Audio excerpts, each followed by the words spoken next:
Por que Elohim aceitava sangue sobre um altar? E por que alguém precisava morrer para que outra pessoa fosse perdoada? Isso não era paganismo, era o centro da adoração bíblica. E se eu te disser que o sistema sacrificial existia para explicar a morte de Yeshua? O mundo moderno transformou o pecado em algo psicológico. Ninguém é perfeito, todo mundo erra, o importante é ter um bom coração. Mas nas Escrituras, pecado nunca foi tratado como algo pequeno. Pecado era rebelião contra o Elohim Santo. E santidade nas Escrituras não é apenas pureza moral, é separação absoluta. O altar existia para mostrar uma verdade assustadora. Culpa produz morte. O homem não podia simplesmente entrar na presença de Elohim como se nada tivesse acontecido. Imagine colocar as mãos sobre o animal e assistir aquela vida sendo tirada no seu lugar. O animal morria no lugar do pecador. Esse é o centro do sistema inteiro. O inocente recebia a consequência do culpado.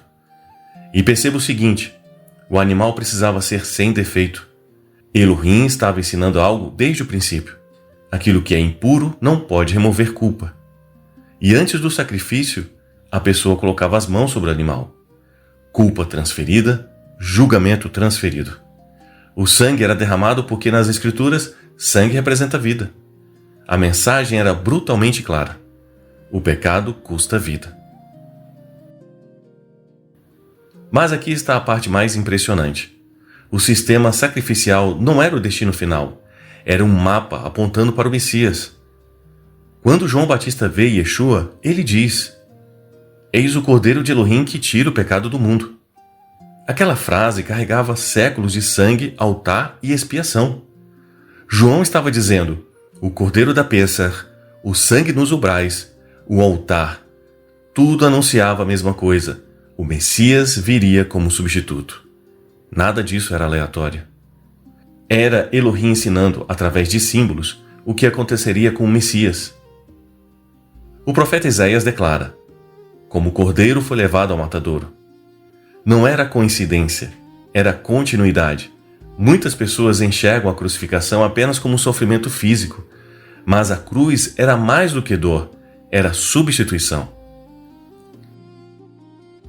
O problema nunca foi apenas Roma, o problema era a culpa. Sem entender o sistema sacrificial, a cruz parece exagerada. Mas quando você entende o altar, você entende o Calvário. Yeshua não morreu apenas para inspirar pessoas. Ele morreu porque a justiça de Elohim não ignora o pecado. E ao mesmo tempo, a misericórdia de Elohim providenciou o substituto. Esse é o choque do Evangelho. Justiça perfeita e misericórdia perfeita encontrando-se na mesma cruz. O altar fazia Israel encarar algo que hoje quase ninguém suporta ouvir. O pecado mata. O sistema sacrificial deveria impedir tratar o pecado com banalidade, porque a culpa sem arrependimento endurece o coração. E talvez seja exatamente por isso que hoje tantas pessoas perderam a noção da santidade de Elohim. Elas querem misericórdia, sem justiça, perdão, sem arrependimento, cruz, sem renúncia. O sistema sacrificial não era crueldade divina, era um anúncio. Um anúncio de que o pecado é grave, que a culpa exige julgamento e de que Elohim providenciaria o cordeiro. Quando você lê Levítico corretamente, você não termina pensando em animais, você termina pensando no Messias. Porque o altar nunca foi o destino final, ele apontava para Yeshua. E talvez hoje você entenda algo que muitos ignoram. A cruz não revela apenas o amor de Elohim.